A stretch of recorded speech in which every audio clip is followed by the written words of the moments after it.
Hoy le dio una extensa entrevista a Gastón Recondo, a nuestro compañero, a nuestro colega. Si nos va mal en el Mundial, tenemos que desaparecer todos de la selección. Así de drástico fue Lionel Messi. También habló de Higuaín, de sus hijos, de la situación de Argentina. La verdad que dijo muchas cosas, ¿sí? El 10, el crack argentino. Si les parece, escuchamos un pedacito de esa entrevista con algunas de las definiciones de Lionel Messi.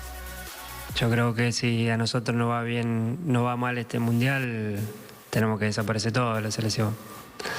Que va a ser muy complicado que siga alguno, por lo que te comento, porque ya son muchos años los que estamos en el Mundial, mucho en la selección, muchos partidos, pasamos varias Copa América, otro en un Mundial anterior. Y la gente también se cansa y quiere ver caras nuevas y cosas nuevas en la selección. Quiere ver caras nuevas, dijo Lionel Messi. Bueno, pero hay una sola cara que se tiene que quedar hasta cuando él quiera. Estamos hablando de Messi. También Messi es drástico, sabe el poder de su palabra, al contarle al entrevistador, a Recondo, que para él Gonzalo Higuaín tiene que estar en la selección, ¿sí?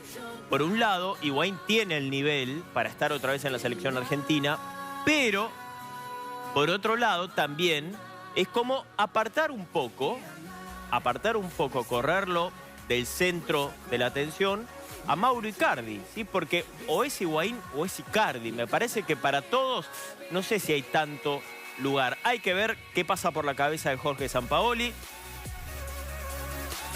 Mauro Icardi tiene una de las grandes temporadas, ¿sí?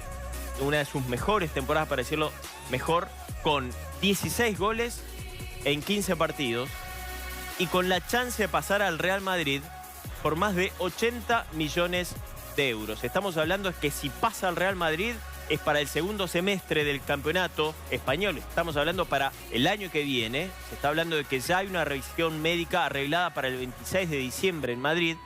Todavía esos son rumores, pero hay grandes chances de que Icardi pase al Madrid. Si eso ocurre y continúa con una gran temporada, es difícil también, porque tenés grandes delanteros como Gonzalo Higuaín, pedido por sus jugadores, amigos algunos, desde hace mucho tiempo, que ya compartieron Mundial de Sudáfrica, Mundial de Brasil. Y por otro lado tenés a Icardi, sí, que todavía no ha jugado el Mundial, y cuando ha jugado con la selección argentina no ha rendido como esperaba todo el mundo. Así que veremos qué pasa con Gonzalo Higuaín, con Messi, con Icardi. Así que de esta manera